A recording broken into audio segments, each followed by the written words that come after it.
It's a very long title, and that's because we got to talk about a couple ideas.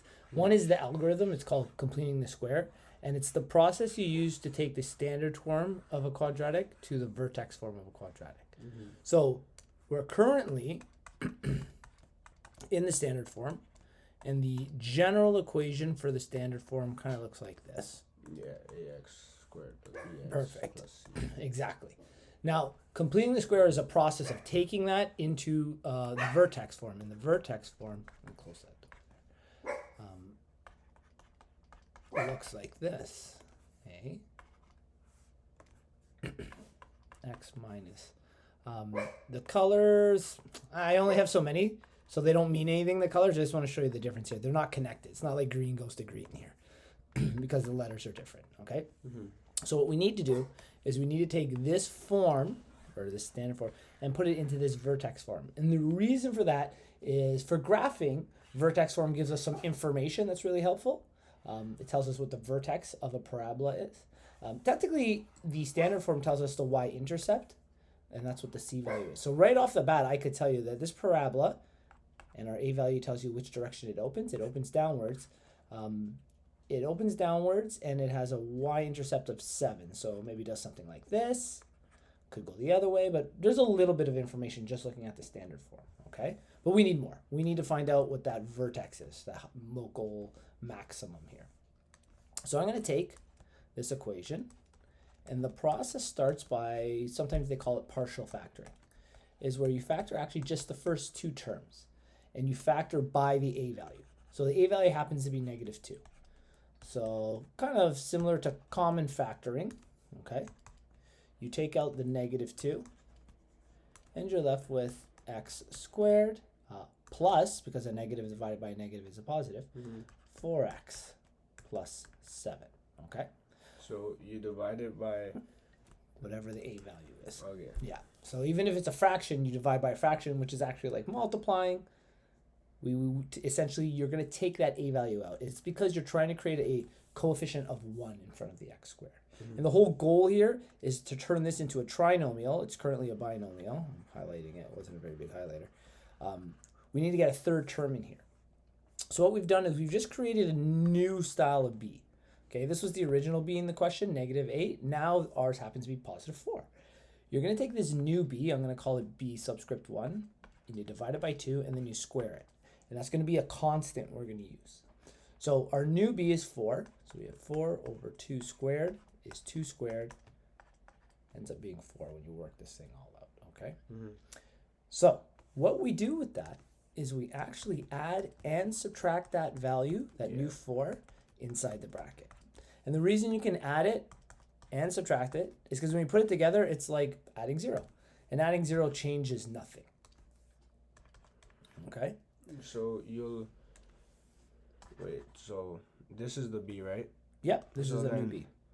Wouldn't it just be +4 -4, or you put, because you did like 4x plus 4 minus 4? Yeah, so Is this that is how the it is? same 4x, and it just so happens the number happens to be 4. But this could have been a very Yeah. different number. But no matter what, you're gonna leave the b, and then you're Yeah, gonna add the yeah. plus and minus. Exactly. So Okay. you have the first two terms in the brackets, they stay the same. You use these arrows to point down, so they just shift. And the new part here is the adding and subtracting of 4. Okay. Now we're trying to make a trinomial. A trinomial has 3 terms. So we've got 1, 2, 3. Technically, we kind of have a fourth. I mean, they can combine, but then 0 and it disappears. So what we're going to do is we're going to take this outside of the brackets, the -1. Yeah. Okay. And when we do that, we got to make sure to distribute, we got to multiply by whatever that a value is. So distribute the -2 when it comes out. So when we do this, we're left with still that -2 coefficient. We have x squared plus 4x plus 4. Now I have my trinomial. And -4 times -2, when it comes outside, is +8. And then we got to add that +7. The reason we did this, I mentioned it before, is this is now a perfect square trinomial. Just means you can square root it. The last term is a style of factoring that's really simple. We can square root the last term here. So the last term happens to be 4. So if I square root 4, I end up with 2. So in my set of brackets, my second term is 2. My first term is x. And whatever the operator is in the middle term, we bring that down. And we square it. So a perfect square trinomial is essentially two sets of brackets. We have x plus 2, x plus 2. They're the same, and we just represent them as one set of brackets. Yeah. And that's what we need to do to get the vertex form. We needed one set of brackets to the power of 2. Finally, the term on the outside is just addition. So 8 plus 7 gives us 15. We're now in vertex form. You'll notice the a value is the same a value from standard, and that's always the case no matter what form you're in. But our h value here is now positive 2. And our k value here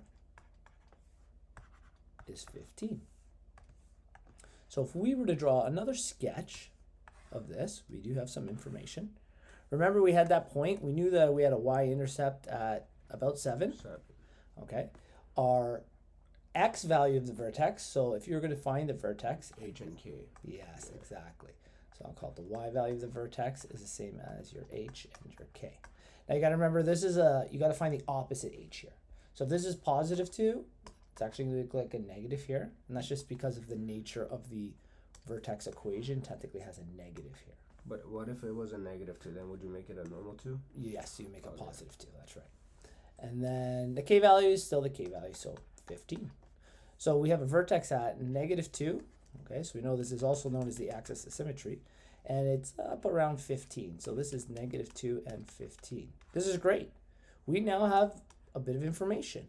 It's not perfect. We don't know what our roots are, but we got a vertex. We got a vertex, and we have a y-intercept. That's not bad for sketching. Mm-hmm. If we wanted to find the roots, we can go back up to this value here. We change it into factored form, or we can use quadratic formula. Or I can even go down to this vertex form. What's really nice about it is there's only one x, and I can set it equal to 0, solve for x, and that'll tell me the roots. And then once you have that, once you have a vertex, a y-intercept, and your x-intercepts, or the roots, you pretty have everything graphically that you need. Wait, so what's a root? A root is an x-intercept. Sometimes they use a different word for it. The root is just the x-intercept. So wherever the two lines would touch on the so x-axis. Like it could be like 2 and negative 4. Yeah, absolutely. Like we could estimate this might be 1-ish and this might be, I don't know, negative 4-ish, but we'd have to actually go through the actual calculation. But we said we were just going to focus on this piece here. Mm-hmm. So this piece here was just making sure that we could complete the square. So going from our standard form, which we said we did, to our factored form.